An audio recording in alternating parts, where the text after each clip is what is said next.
Can you get like a light on your face? All I see is a silhouette in C.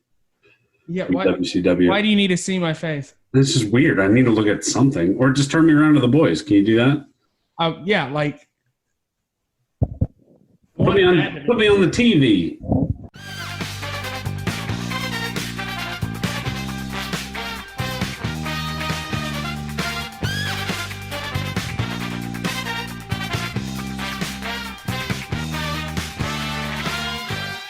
Welcome to $2 Steak, a pro wrestling podcast. I am your host, Aaron Varnum. Joining me today, as always, Tolbert. Hey. And Cookie. What's up, man? Yeah! There's a strange absence in the $2 Steak studio, but Big Mike, are you there? I am here, yes. On the Zoom call, we are back to the Zoom. One of us is Zoomed, why exactly are you Zoomed right now, and why are you wearing such a, is it because it's Father's Day that you're wearing that kind of hat?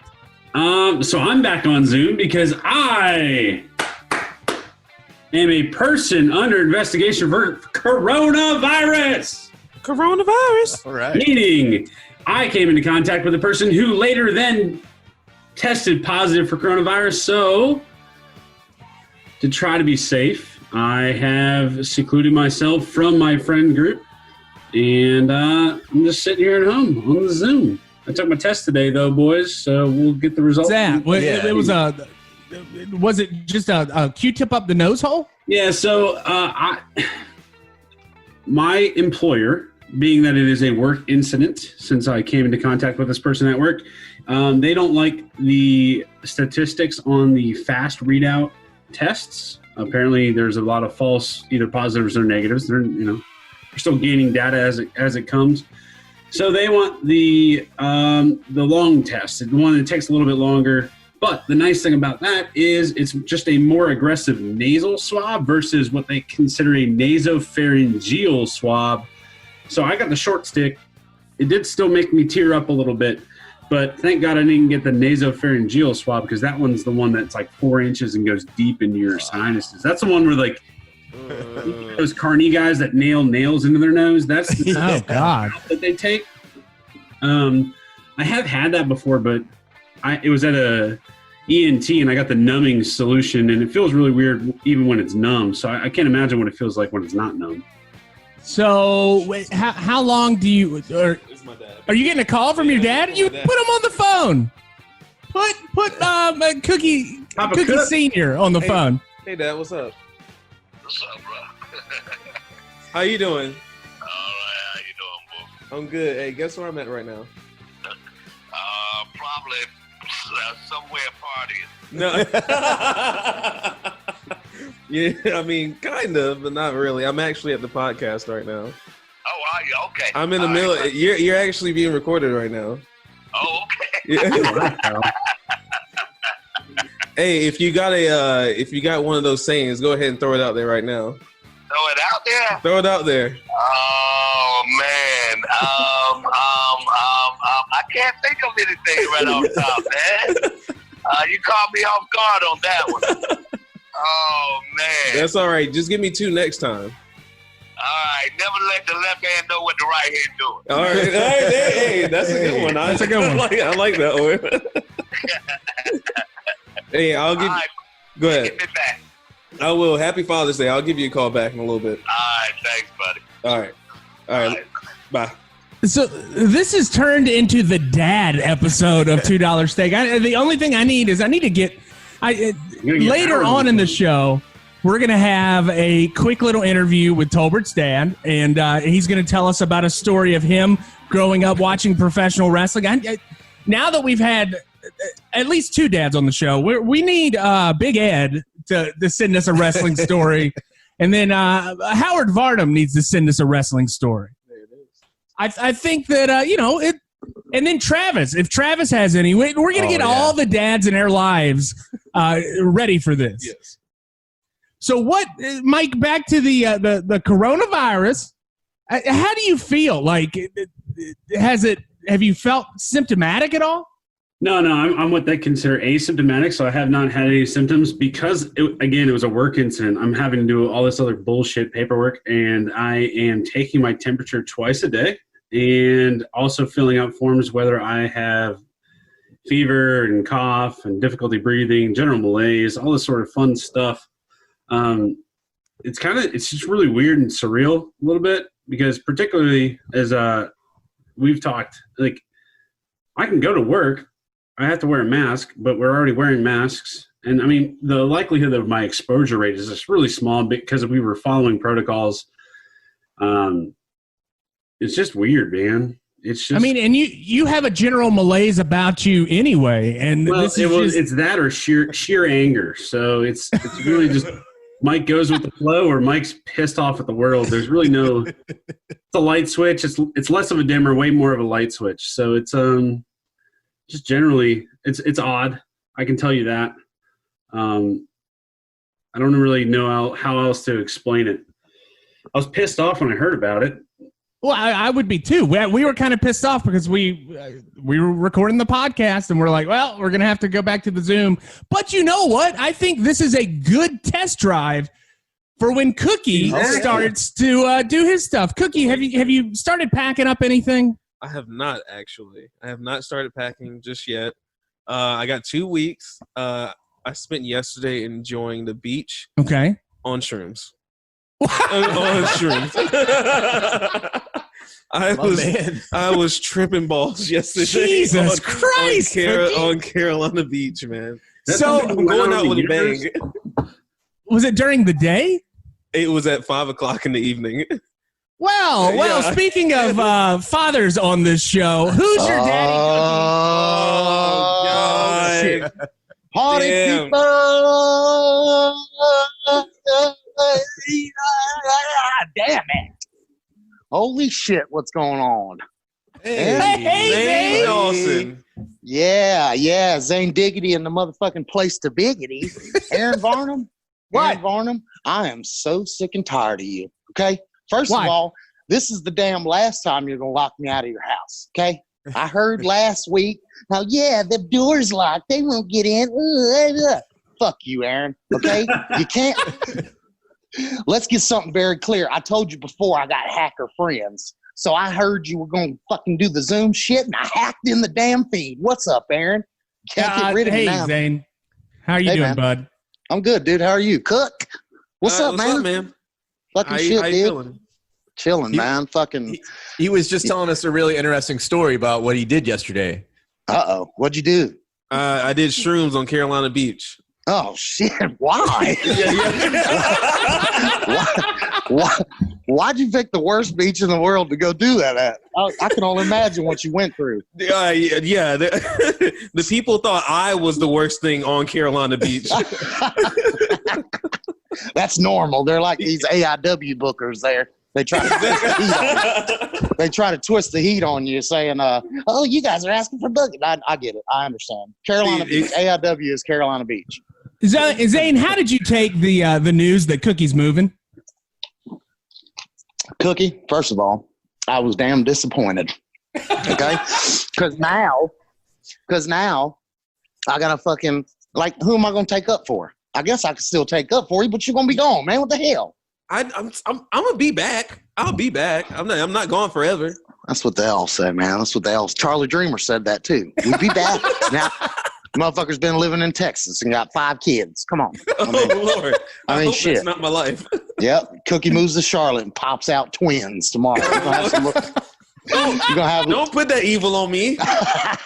I'm transferring it right now. Transferring it through the screen. Hey, hold on now, Mike. Why aren't we all together in the same room? And why do you have a sombrero on? The important questions. I mean, I'm a person under investigation there, Zane, and I got this hat on because I like it. I bought it. Never get to use it because it's been raining for 4 fucking weeks. God, my hair is like totally crazy right now, so I just wear the hat. That's right. Hey, it looks good on you, man. It looks better than Aaron's molestache he had to cut off. Hey, well, it's gone now. It's gone. It's gone now, baby. It needs to make a comeback. But Aaron, hold on. First of all, We still got a bone to pick. Okay. What's George? I called my buddy George South.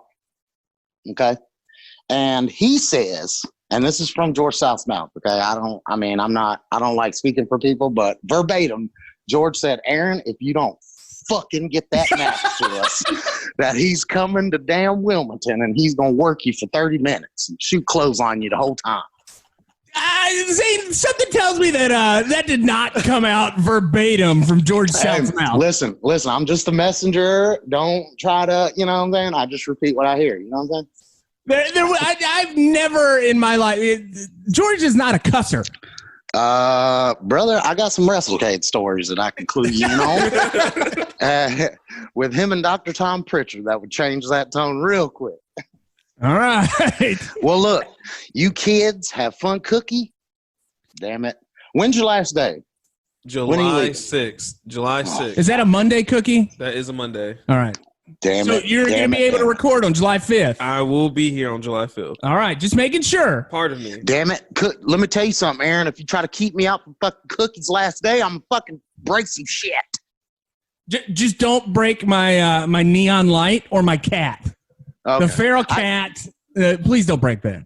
Can I break your electric mustache trimmer so you can grow your mustache back? No. We have to keep that because that's also for pubes. Oh, great. You use the same God. one. Sweet. Dear God. Look, you guys are like 2 feet away from Aaron, aren't you? Holy shit. Yeah. COVID's all over them trimmers, brother. Christ. All right. Thank you, Zane. We're going to get to our matches. Bye.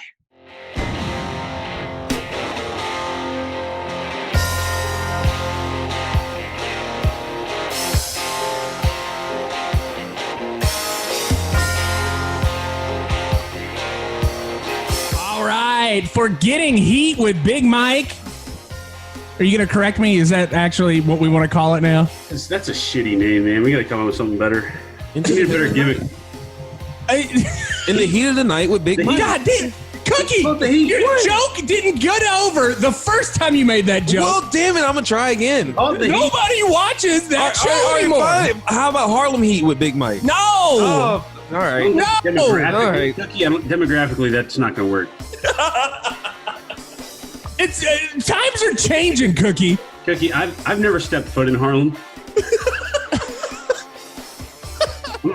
I may have actually. I've been to Manhattan. Oh, God. All right, fine. I lose. Go ahead. All right, so Big Mike, this week you have The Rock. Did we decide on? Can we just call it the Heat? The Heat, just the Heat. There we go. That sounds so like it's not that fun. The Heat. Something better. Wasn't that like a shitty Melissa McCarthy movie? Oh, it was a really good Michael Mann film where like it was Al Pacino and Robert De Niro, robbing a bank. Nobody saw that one? Mm-mm. Heat? No one watches that or In the Heat of the Night. All right, fuck you guys. All right, Mike, you've got The Rock. And in making his $2 steak debut, I believe, right? Am I correct? Ken Shamrock. All right, we got The Rock versus Ken Shamrock, King of the Ring, June 28th, 1998. This is damn near 22 years ago, boys. Jesus Christ. 22 years.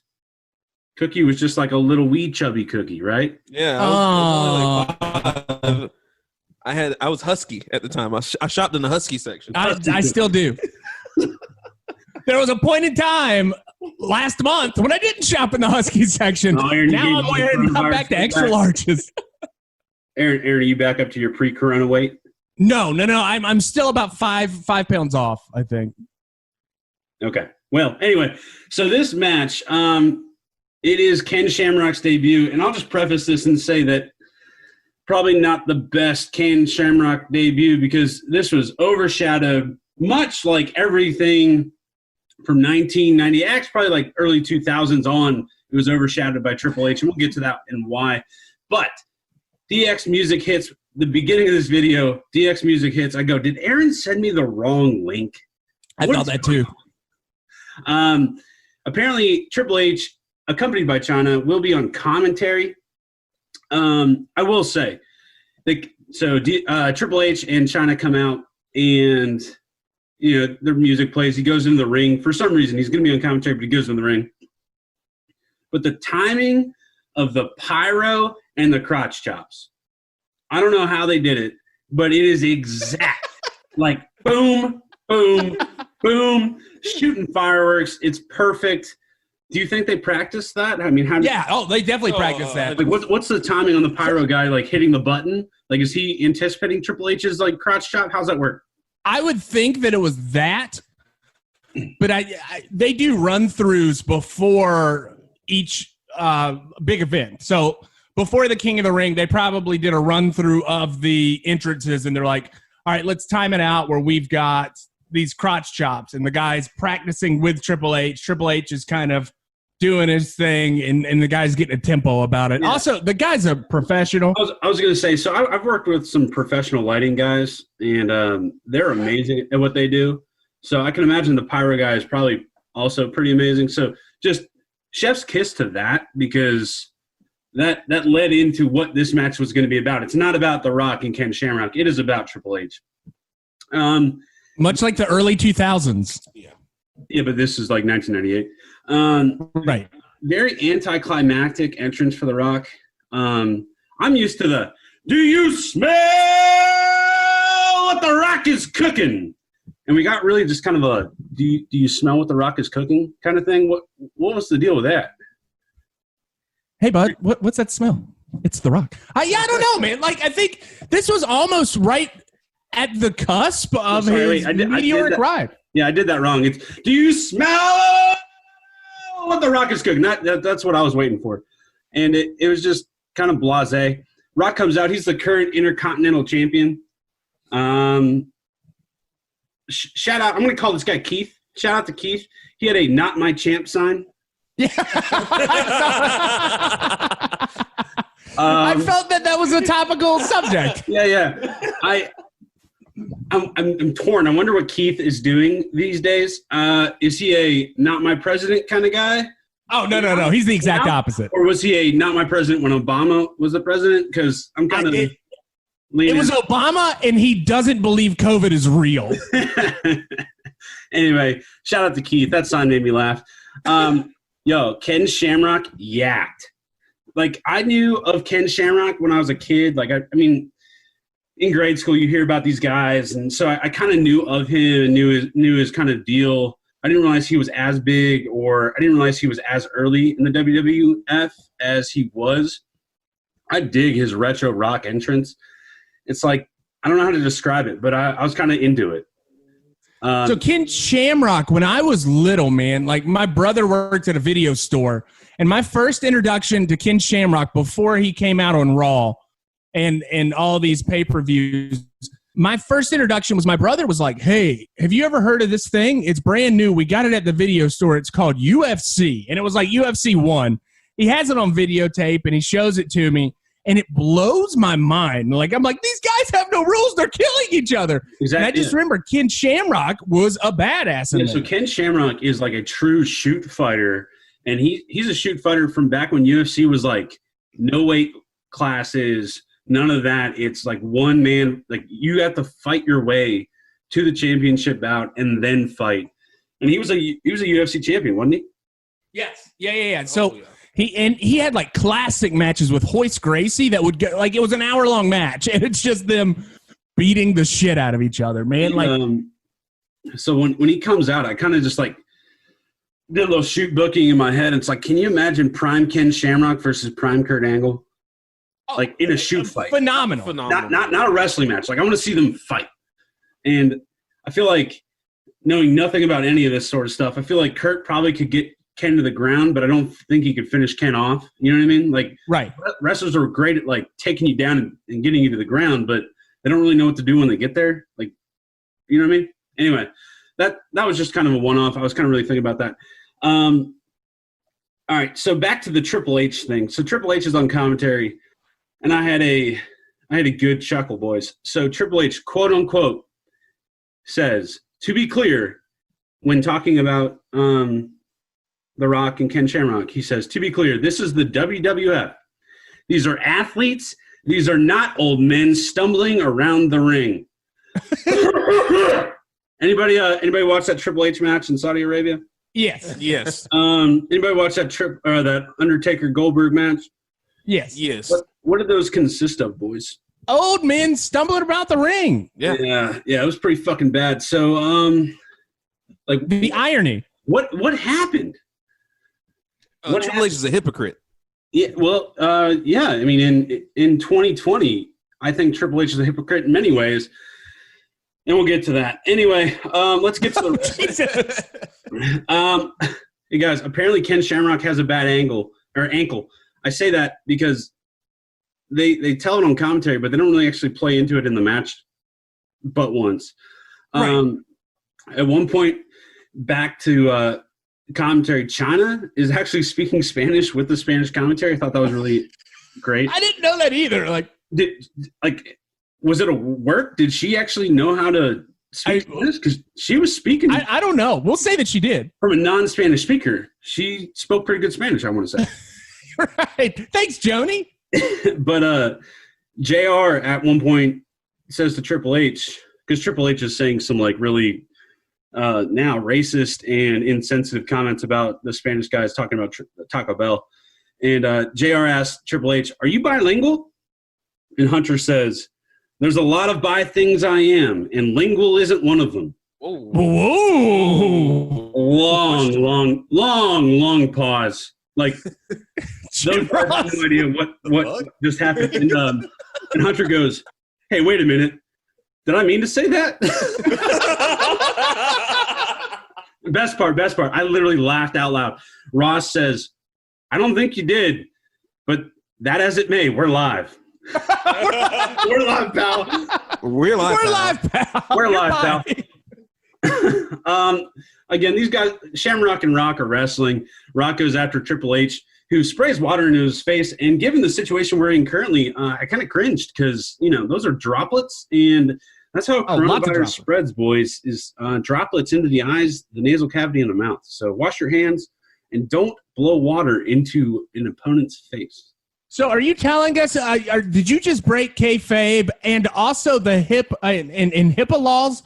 Was Triple H your patient that gave you the coronavirus? Triple H, one, that would not break HIPAA laws because you need 2 personal identification things. So you can do a first initial, last name that does not break HIPAA. But Hunter Hearst Helmsley was not the person that put me in quarantine. A boy can dream, huh? Yep. Yeah, I mean, I guess. So general wrestling occurs. We get a little more, whatever they're doing. At one point, Rock actually does hit a really nice swinging neck breaker. I actually enjoyed that. And we get a really crisp DDT by Ken Shamrock. You can tell that Ken Shamrock knows his way, I'll say, around a mat and, knows how to work a body. You know what I mean? Like, he just has that presence. Was he similar to Kurt Angle where he just kind of picked it up naturally? You know what's crazy is Ken Shamrock's the opposite. He started off as a professional wrestler, then went into UFC, and then came back as a professional wrestler. Like, so he kind of had like 2 split paths. Like, he was a worker in the 80s and 90s. It's crazy, dude. Interesting. I had no idea about that. I figured he was just kind of one of the shoot fighters that kind of picked it up. Anyway, they basically back to the Triple H thing. So they start talking about grit and kind of working through injuries on commentary. And again, JR is really good about kind of telling this story. He's trying to like hype Ken Shamrock's ankle up. But, Triple H is going to make it about himself. So he he says, "That's what separates champions from losers in the WWF. Not how much you not how much you stroke or not how much stroke you got with the guy running the show. Not how much you can stick your nose up somebody's butt that's running the show. It's about who's got it in the ring." Boys, our detectors determine that is a lie. We know that for a fact. Our boys, FTR, they put on phenomenal performances, and what happened to them? Week after week, not really booked. You're not booked. You're not booked. No, and we're not going to let you cut promos or actually do any in-ring work. And when we do, the crowd's going to get really hyped. But only because you're putting on a 3 commercial segment match and people are buying in. But anyway, another good move. Rock reverses Ken Shamrock's going for a running lariat, and Rock reverses it into a DDT. Again, genuinely awesome. So, like, Rock can work. Ken Shamrock can work. Like, they can make this thing seem pretty awesome. And but that's really, like, that was the match. Eventually, Rock gets mad about a 2 count from Kyoto, who is the referee. He's walking over Shamrock, goes to punch him in the face. Shamrock locks in the ankle lock submission, wins King of the Ring. Shout out to Ken Shamrock. Great worker. But this was clearly not about him, barely about The Rock, and it was mostly about Triple H. I will say, Mike Chioda, the entire match, really, really fast counts. Like, he was I noticed that too. And it was almost to the point where, like, he was so fast that you could tell he was pulling the 3rd count. Like, Shamrock and Rock both had, like, near falls in the sense, but like Kyoto pulled it right as they were doing it, so like you knew it wasn't a reaction by him to pull the 3rd. It was just he knew that's not how the match was supposed to end. I will say, Kyoto, when he calls his 2 count, they raise up the 2 fingers. He goes index finger and pinky, and really just once I wanted him to give a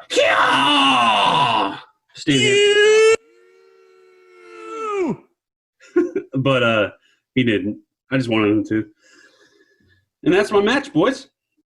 Well, Mike, we got our first Ken Shamrock match. I think eventually in the future we'll get Ken Shamrock against Vader in a slugfest that's really uncomfortable to watch. Really? I would love to watch that. Yeah, no, I couldn't find it. I tried to find a link online. It was not there, so I decided for this one. This was fine.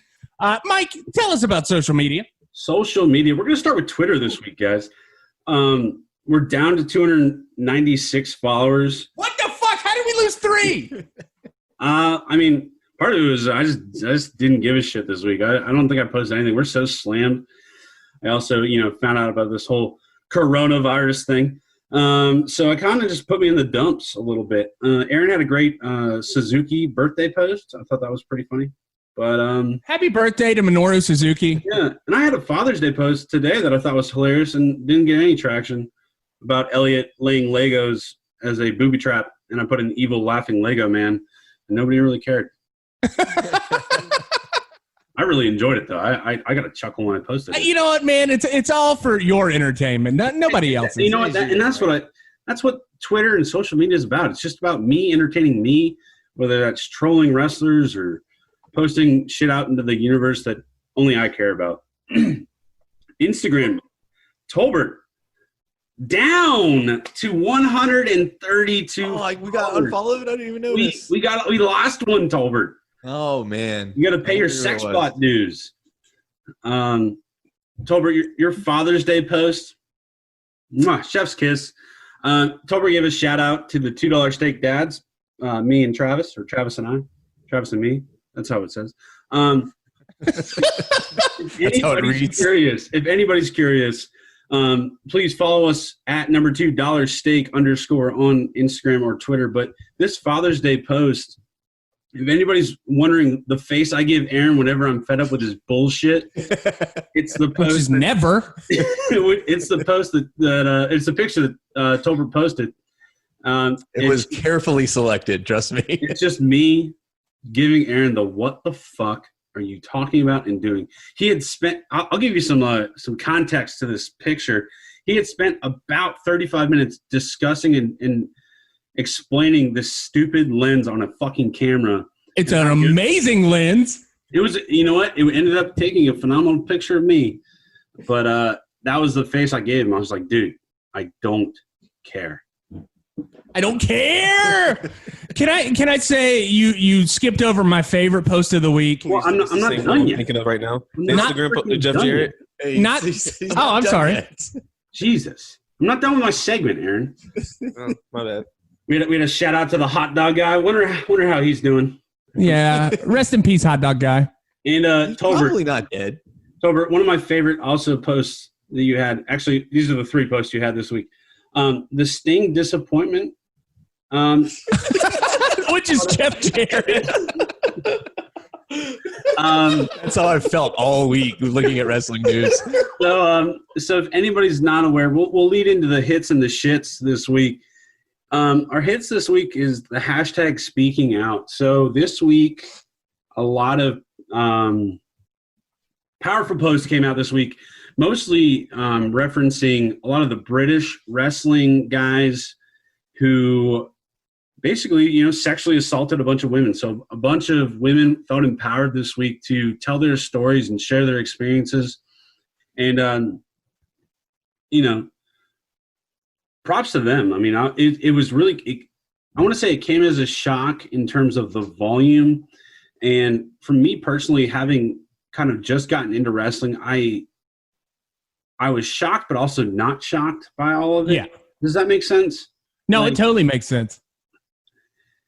It's in a way, it's similar to kind of the systemic racism that we talked about a couple of weeks ago, where you kind of know that one-offs might happen and people are going to take advantage of their situation and their position in the business for either self-gain or self-gain is not the right word. You know what I mean, though. And so a lot of these women came out and kind of expressed, their situation. It really kind of brought to light a lot of powerful emotions in me anyway, like just feeling how helpless, they probably feel, and what just a general terrible thing that it all is. I mean, yeah. What are you guys? I mean, how did you guys feel? What was your thoughts on the whole thing? I'm thinking about it from things have happened in other sports, and it's people taking advantage of people that are less powerful than them, and it becomes a power play, and it becomes something that's very, very vile and awful to kind of put your head around that this had been going on for all these years. I mean, it just shows you that wrestling is not exempt from this stuff. No, it's not. And, it's a form of entertainment, and a lot of people want to get their careers going in professional wrestling. They want to get seen, and they think that they're backed into this corner that the way that they're going to get seen is they're going to have to do something against their morals, against their values, and it's tough, man. Like, thinking about it like that, the helplessness, it hit me hard this week. Yeah, it was crazy. I pulled up the group chat and saw my head just exploded. I was like, what the hell is going on? But I mean, I'm glad it's been brought to light, so hopefully we see some change with the way the industry works, taking care, making sure everyone's safe and, no one's exploited. Right. And it's there's a lot of names on this list, dude. Yeah, I mean, and Jesus. Coming from a background where I worked in independent wrestling for about 5 years, and it wasn't like, I'm not saying that like I was a big deal in independent wrestling at all. I'm saying that I was in a lot of locker rooms. I was at a lot of shows, and I would see little things, but it wouldn't like register, It wouldn't be something like, ooh, this is like something, and seeing it come out like it did this week really kind of hit me in the gut. Like, holy shit, maybe there were things that were happening that I didn't see, Like, the question is, would I have spoken up if I had known? Like, it becomes like a very existential crisis with somebody. All right. Well, thanks, Mike. Yeah. Well, I didn't mean to, ultimately, like, it's one of those things where, like, you might have been shielded from it, but it's just kind of like it's going to be kind of behind closed doors. It's going to be one-off situations. It's going to be that sort of stuff. So, really kind of trying to I'm happy that it happened the way it did on Twitter and, social media. So it for sure has rid the sport of several predators, which is kind of ultimately good. So something good came out of it, hopefully, right? Hopefully. All right. And so that was the hits. The fact of the speaking out, obviously all the people on on the social media stuff is on the shit list, but I can't cut a promo on everybody. So shits this week, we're going to the coronavirus. So obviously my situation is a little bit different than everybody else's, but hopefully it brings to light and brings to a point where, you know, some people just haven't been directly affected by this. I am not the first person that this has happened to. Ultimately, we have over 100,000 American lives that have been lost to the coronavirus. I hope people are actually paying attention to that. That's 100,000 people. So if anybody watches college football, the biggest rivalry is Ohio State, Michigan. When they're in Michigan, that is 100,000 plus people in that stadium. It is packed to the gills. Imagine all of those people dead. It really kind of puts it into perspective a little bit. This week, Myrtle Beach came out and kind of made the top list of every list you don't want to meet in terms of the quote-unquote second wave. But the problem is this is not a second wave. If you look at the current research and current statistics, and these statistics are ever rolling in, and people kind of get frustrated and they're at a loss for words, and they're like, oh, they're changing recommendations on the like every day, blah, blah, blah. Do we wear masks? Do we not wear masks? Blah, blah, blah. It's like, well, they're dealing with an influx of new information every day, and they're going to go ahead and change those decisions. And this is not a second wave. If you look at our statistics, the United States has like reached a peak, dropped just a little bit, and then we all of a sudden, with a bunch of fucking racist white dudes with guns storming all these state capitals to open up, and we've actually just reached a plateau. So we've reached this plateau, and all these normal cases are kind of just flatlining, whereas Europe has actually seen a drop. And I feel like people in America want to assume that, you know, we're in a better place than we are, and ultimately we're not. And what really kind of frustrates me, and one of the biggest reasons why this is on the shit list, is because I've obviously been directly impacted this week. And it's because I'm going to get political. We lost a lot of people last week, right? No, we only lost 3 in the last 14 days because of our annual purge, but I'm going to go ahead and purge some more, maybe. The coronavirus in America, I've been aware of this since January, when China closed off in a city of 11 million people and in a region of 11 million people. And it's ultimately because of a lack of empathy and a lack of understanding and a full-fledged willful ignorance by our national leadership. And that starts at the top.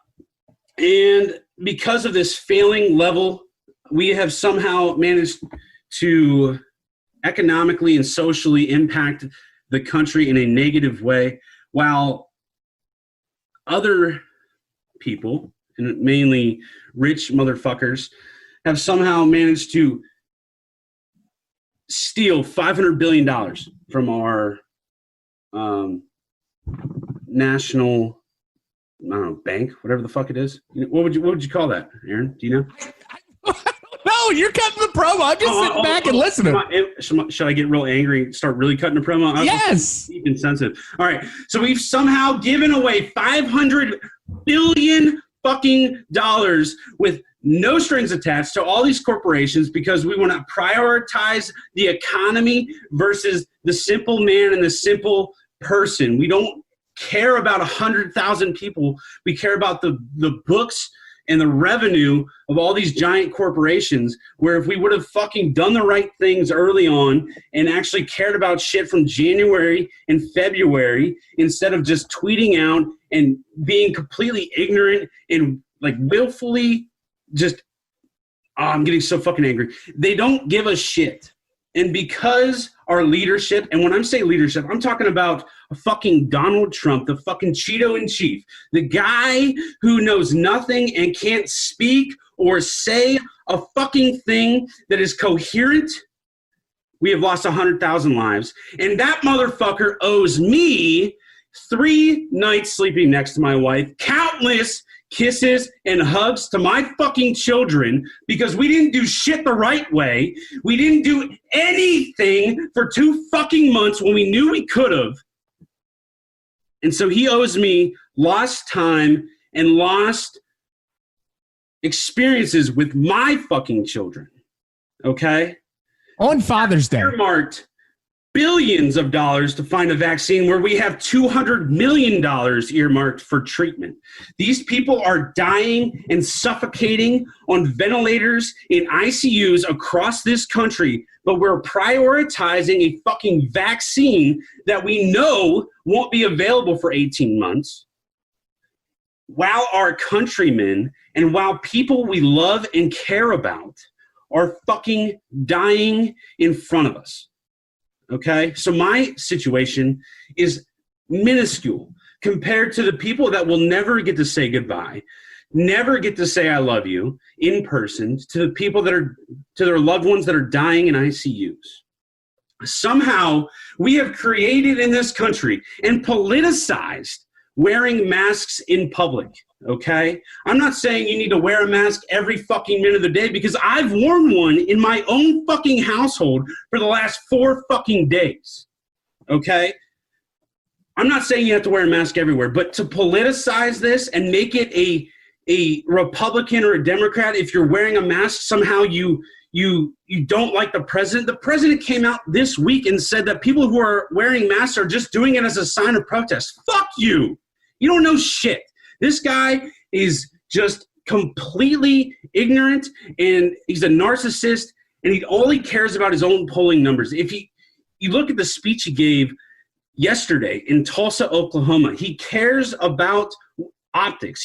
We talked about changing the narrative 2 weeks ago and what they try to do, and all he cares about is the testing numbers. And he said, if you slow down testing or if you don't test as much, we're not going to have as big of numbers. No fucking shit.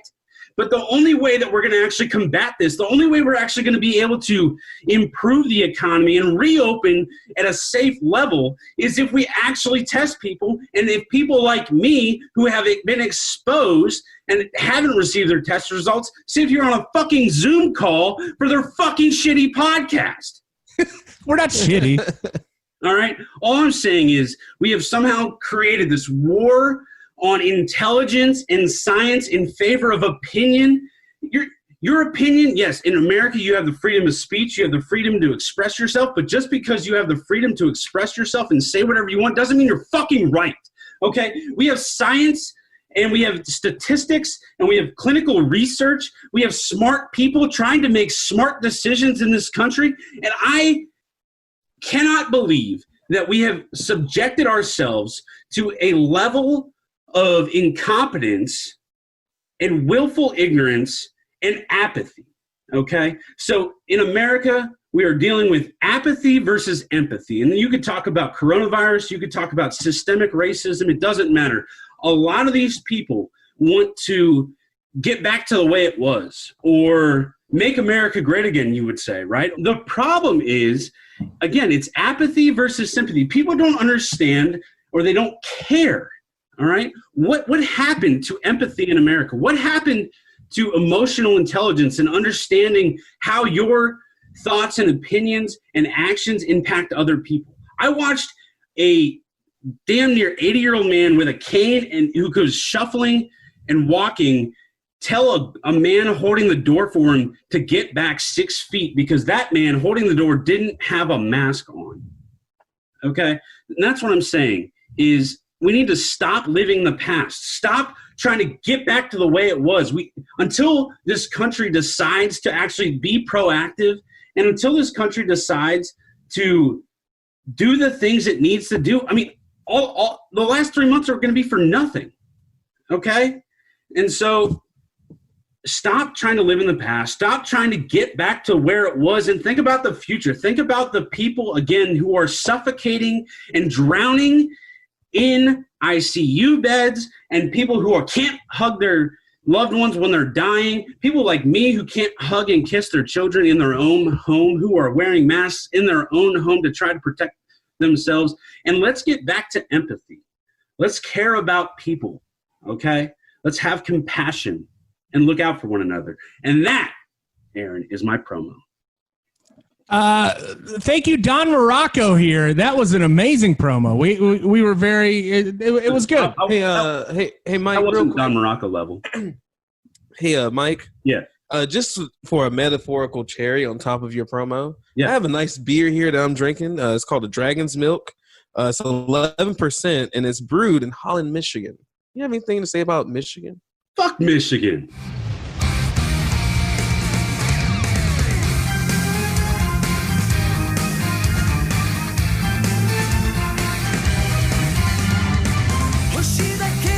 All right, for the strong style, Cookie has got Minoru Suzuki, our boy, the murder grandpa. How do we even go on? That was should have been the end segment of our show. Follow that up. Mike, you fucked it up for all of us. I'm sorry.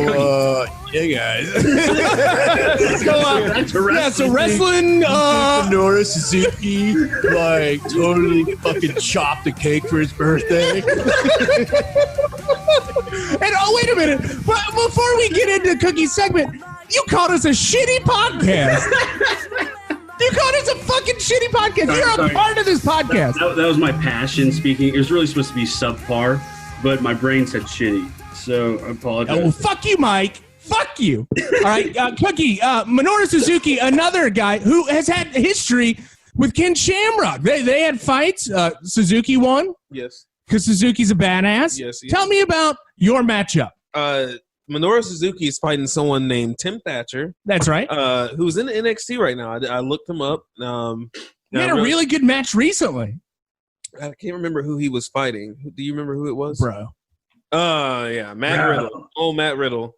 I don't even know if I can say that name because he's on the list now. But anyway, it was a rare occurrence on the Strong Style this week. We got English commentators. That's right. I can understand what people are saying. What's going on? And did you appreciate it more, or were you like, I want to go back to the Japanese commentary? No, I appreciated it more because Tim Thatcher is in for the fight of his life. That's right. That was the first sentence that I heard. I was like, yes, he is. Because he's taking on our boy who doesn't believe in a good barber, Minoru Suzuki. Oh, Minoru. Whenever I see Minoru Suzuki's hair, I just think of Abdul the Butcher's head. Yeah. Yes. And I brought this up when I was talking to Travis. By the way, I went to Travis's child's 1-year birthday party, and I was the only representative of $2 Steak, a pro wrestling podcast, thinking that I was going to go there. Tolbert, I know you had to work. Cookie said he was going to be there. Cookie did not show up. I didn't feel good. And Mike had coronavirus, and I'm there, and I'm like the only person. It's like me and Travis. I'm like, hey, man, how you doing, Travis? Good to see you. Hey, Chastity. Hey, Madison. And then everybody else is like, who's this? I'm just going to have a taco, and I'm going to stand in the corner and maybe talk about wrestling. Day. So So $2 Steak was represented there, and Travis said, what matches you got this week? And I told him, he's like, God, y'all really like Minoru Suzuki. And I said, yeah, we do. You're fucking right, we do. Listen, the commentators described his fighting style as ouch. That was the way they described it, and rightfully so. But you know what? I'd love to see Suzuki get in the ring with Ming in his prime. I think that would be a fucking matchup. Talk about someone in their prime. Talk about dream matches. Thatcher, though, has a size. He has a size going for him. But other than that, I'm still going with Suzuki in the edge in this match. That's what my thoughts were in the beginning. Thatcher didn't have the teeth to go into this match. He definitely didn't have the teeth. And at the end of the fight, he definitely 100% did not have the teeth. But anyway, we'll get to the countdown. Cookie's top 4, number 1. So Thatcher and Suzuki are starting off this match with a lot of chain wrestling.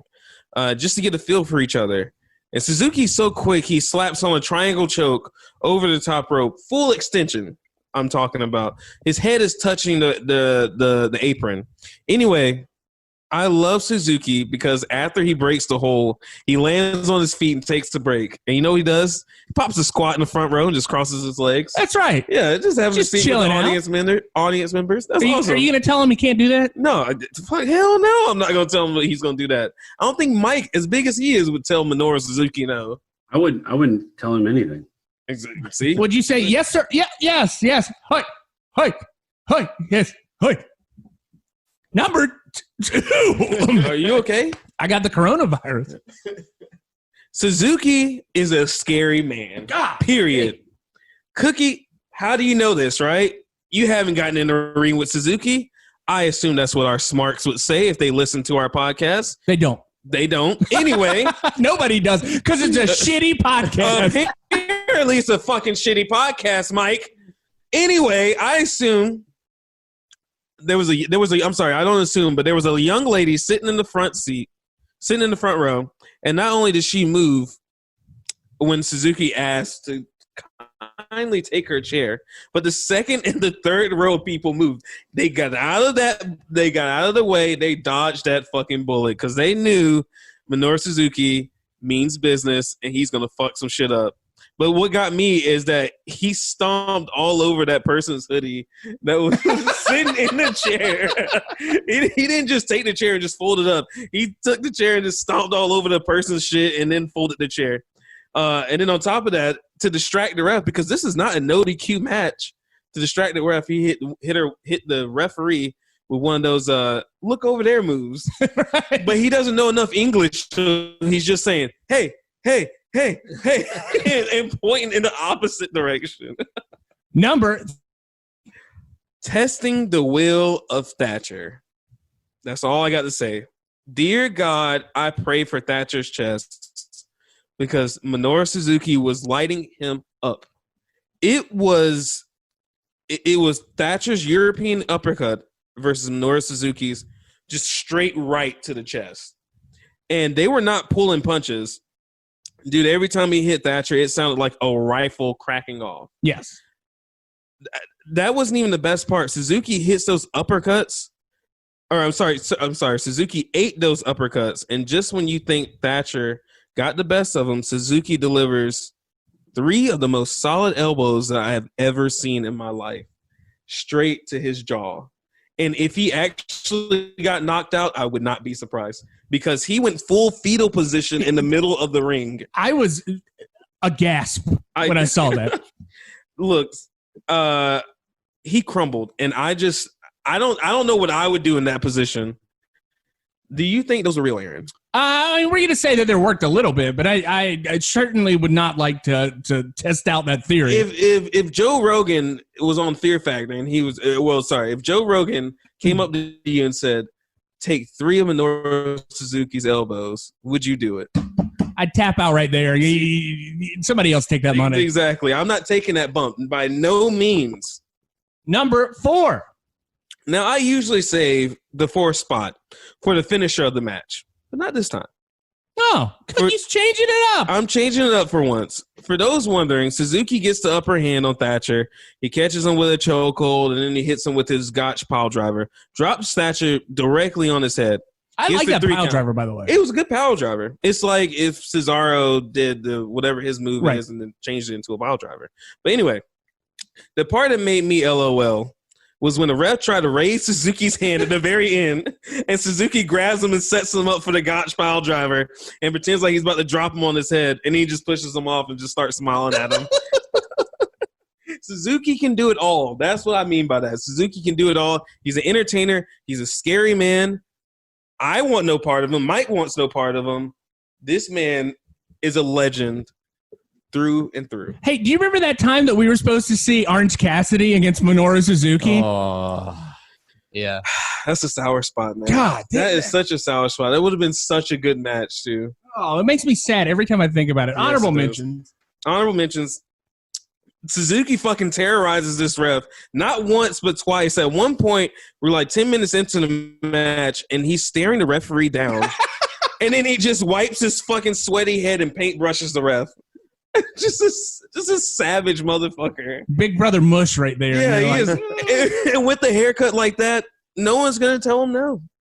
But anyway, it was a fun match. No flips, just technical wrestling. A little comedy. I was entertained, but there was a botch. Thatcher botched a chest slap. No. He misses entirely. How do you botch a chest slap? How in the world do you do that? In the words of Randy Moss, come on, man. So I'll give this match 4.5 cookies. The slap took me out of the match. It took me out. I was like, wait, what? Like, so think about it. A year ago, Cookie, you had never heard the name Minoru Suzuki. Not at all. You have seen a bunch of his matches this year alone. Yes. How do you feel about, like, he's 53 years old or 52 years old, and this man is a maniacal, he's the anime villain. Yeah, absolutely. Do you like what you see when you see him? Listen, I love Minoru Suzuki now because I know if I get one of his matches, I'm going to be entertained no matter what. And I'm going to probably see some shit that I think that I would only see in the UFC. Right. And I think that's what I'm going to get. It's just like Ishii. Those two are just like, they're interchangeable in my mind because they have similar styles somewhat. Strong style. So at some point, when you move away and you have all this time on your hands, when you're living in Charlotte, I'm going to have to give you a Ishii versus Minoru matchup. Oh, yeah, absolutely. Where it's just 40 minutes of just two men just punching beating each the other. hell out of each other. And you're going to have to give me the Ken Shamrock and Minoru Suzuki match. But that thing's only like 10 minutes. Oh, it's amazing. Travis sent it to us in our group chat about a month ago, and it was so much fun to watch. Yeah, I can't wait for the matches that you send me in Charlotte because I'm not going to have nothing but time on my hands anyway. Poor Cookie. Cookie. Hey, Cookie, by the way, I wanted to let you know before you're hosting next week. So you get what?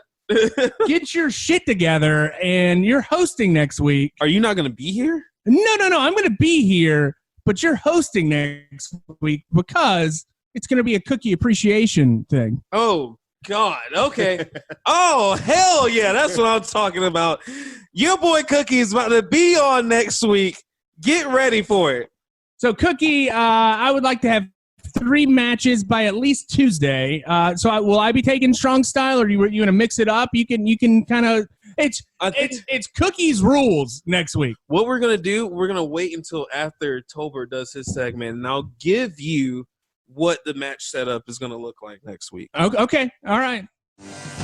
He just keeps on moving, ladies keep it moving. Every day is better than the New dreams and better scenes. And best of all, I don't pay property tax. All right, for the high spot, Tolbert. Yeah. Before we get into anything, I want to give us we need to pause for 1 second, and we're going to bring in a very personal source to you. It's your father. We're gonna hear a quick story from your father about his wrestling experiences. All right, check 1, 2. Happy Father's Day, y'all. $2 steak. Is your volume on? Volume's on. No, Good to go. You're not on vibrate? Nope, we good. Okay. All right, Dad. So, first off, happy Father's Day. Thank you. It's a pleasure to be here. Mm-hmm. So, you told me this story before, how when you were a young man, you witnessed a very special wrestling event. Yeah, about 8 years old. About 8 years old. Can you tell us a little bit about what you saw? Well, I grew up in Wardell, Missouri, and at that time, a carnival once a year in the fall came through town. And this particular carnival had a wrestling bear named Roscoe. Roscoe. The wrestling bear. Roscoe the wrestling bear. They had a ring set up, and obviously the bear was in the ring. And the trainer would ask for volunteers to come up and wrestle the bear.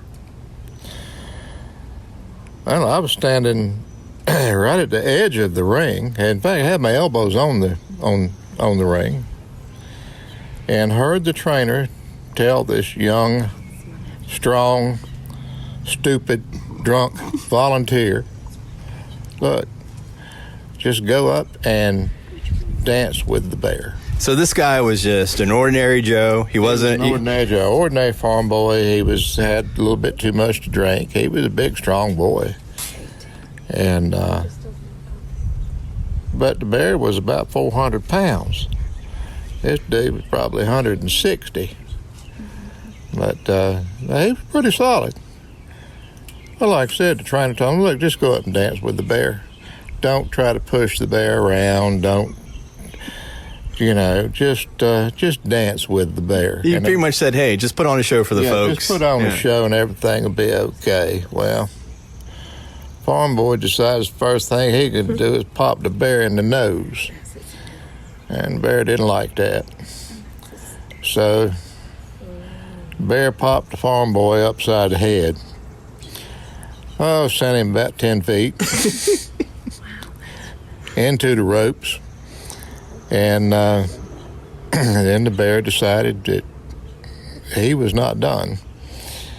And farm boy got up on his knees and really didn't know where exactly he was at that particular time when the bear popped him again. And then he really didn't know where he was at because he was laying on his back and the bear was on top of him. Really pissed the bear off. And the trainer was grabbing, the bear had a collar on, and the trainer had a hold of the collar, trying to drag the bear off the boy, and the bear didn't want to go. And so the boy kind of shook his head a little bit, and the bear was on top of him, and he reached up and he slapped the bear again, and he shouldn't have done that because the bear slapped him back. Now, the bear had been declawed. The bear didn't have any claws. But he still had some power. But he had some paws. Yeah, the bear 400 pounds.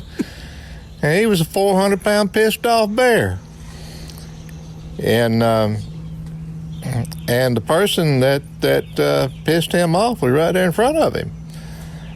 And so he continued to slap the boy around.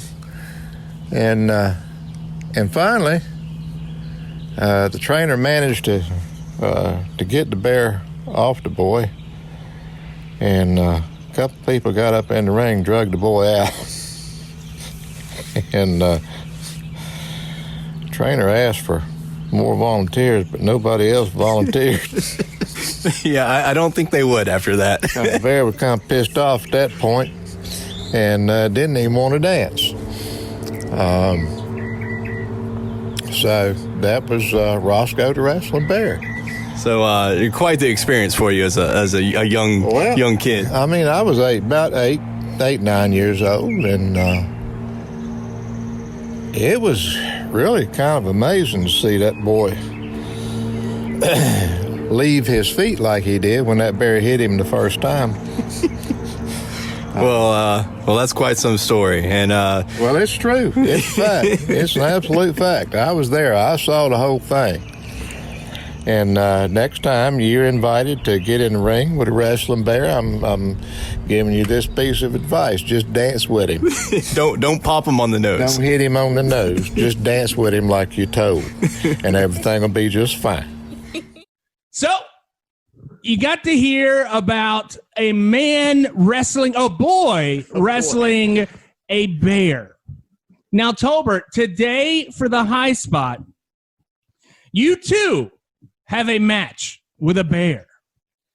You have Tracy Smothers against a bear. The high spot. Go ahead, Tolbert. Yes, Tracy Smothers, the wild-eyed Southern boy. This is a unusual match. I'd actually seen it before. When you sent it to me, I got really excited because I thought it was something different. Then I realized, no, I've seen this. It's from old wrestling, OLDE, to make it all. Yeah, I'm sure that Cornette loves this promotion. Oh my God, dude. So kind of a gimmick thing they have going on here. Everything's in black and white. They put a filter on so it looks like scratched up old film. They even play the projector noise in the background. Yeah, right. And the commentators sound like they're on the old school mics, talking like this, like old 20s gangsters or some shit like that. All the wrestlers wear costumes like they're, all steampunks or something like that. Would you go to one of these shows? Is it too hipster for you? Yeah, it's a little. I'd go. I'd do like Cookie did on Carolina Beach yesterday. You would take shrooms before you went to this. But yeah, and then you sent me this match, and I was going over everything this morning. I was going to see my parents today, and I was like, man, I remember this story my dad told me a while back ago about him seeing a guy wrestle a bear. We just heard that story, but I imagine this is what it actually looked like when my dad was 8 or 9 at the carnival, not some hipster ripoff. So let's get back to the match. Tracy, I mean, I guess it could kind of suit the times. He comes out with the stars and bars. Yeah, so Tracy, are we going to give Tracy a pass for It's this? Tracy Smothers. I don't know. I don't know It's if we can give Tracy anybody Smothers. a pass nowadays. Yeah, This gimmick got over for years because he toured all over the South. Right. He's always rocked the stars and bars trunks. He comes out to Dixie. He did. I forgot he came out to Dixie. But he's an infamous heel. We got this at WrestleCade. Tracy's a cool dude. Yeah. Like, anyway, and the man wrestled Odorous Urungus. You know, like, you've got to be, like, give him some cred for wrestling a member of GWAR. He definitely paid his dues, but now, like you see here, he did a lot of stuff in the indie circuit in his later years. But yeah, so we start off and we're like, all right, let's see him. We're thinking they're going to bring an actual bear out. They kind of do. I mean, it looks like a bear. Yeah, it's a bear. So it's a guy in a bear suit. No. See, Tolbert, I thought 100% that you were going to take this like you took the Dawson Brothers match, the empty arena match, and just take it as a shoot the entire time and just act like it was a bear the whole time. I couldn't. It's that bad. It's that bad. Maybe if they put a little more detail into the costume, this might have gotten over in like 1919 at the carnival, some shady promoter. But a little person in a bear suit. I don't know. But anyway, gets on and the bear takes his time, kind of doing half-ass bear things around the ring. And Tracy is like, what the hell, man? He makes many bear puns. It was like like a lot of bear puns. Yeah, at one point he grabs the mic and goes on a rant about bear puns. And he decides, man, I'm not going to wrestle this bear. I tried to wrestle him. He keeps cheating. You know, he keeps grabbing my trunks. He tries to grab his hide. You know, nothing's really working. So he's like, you know what? I'm just going to have a dance off with this bear. That's right. So Tracy struts. Man, we've always known Tracy has the moves, especially when he gets the crowd working and they're booing him. So he struts his stuff, man, and he's got some moves, and he proceeds to do the swim. Mm-hmm. And he pulls that into the cockroach. That's right. Yeah, it's amazing. He pops right up from it flawlessly. The bear proceeds to attack him and then do the Macarena. That's right.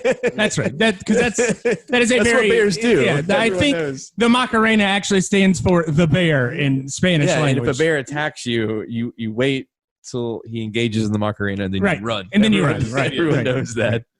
So I almost forgot how Tracy gave us a little strip show before he started dancing. That's right, he did. Can't forget that. And it was wonderful. More stars and bars under his stars and bars when he stripped down, of course. It was a stars and bars onesie. It was onesie. So after this dance off leaves Tracy a little heated, they actually start to wrestle a little bit. The bear gets him in a bear hug. That's right. No one saw that coming, which Tracy dances his way out of. Now, I think, like, when we listen back to what your father said earlier, yeah, he mentioned a lot of dancing in that. You just want to dance with him. That's it. You just want to dance with the further. bear. You don't want to slap the bear. Yeah, and I think Tracy slapped him a couple times because the bear turned up the heat a little bit. Went after Tracy. I don't think he gave him a Snickers and a Coke before the match, like old Dutch Mantel did. Oh, Dutch Mantel. See, Dutch Mantel figured out what a bear likes. Yes, he did. And was it a Snickers or an Almond Joy? It was an Almond Joy. It was an Almond Joy and a bottle of Coke. Bears love coconut. Everyone knows that. So Tracy turns up the heat. He's pissed at this bear now. The bear's just as pissed. So they actually go at it for a little bit. They have a little back and forth. I was like, all right, we actually see a little bit of wrestling. But in the end, the bear's trainer pulls a little heel interference, a little page out of Tracy's book, and the bear gets him with a small package. Got him. Tolbert. And, yeah. You had a bear. You had a bear in Tracy Smothers this week. I expect an amazing haiku.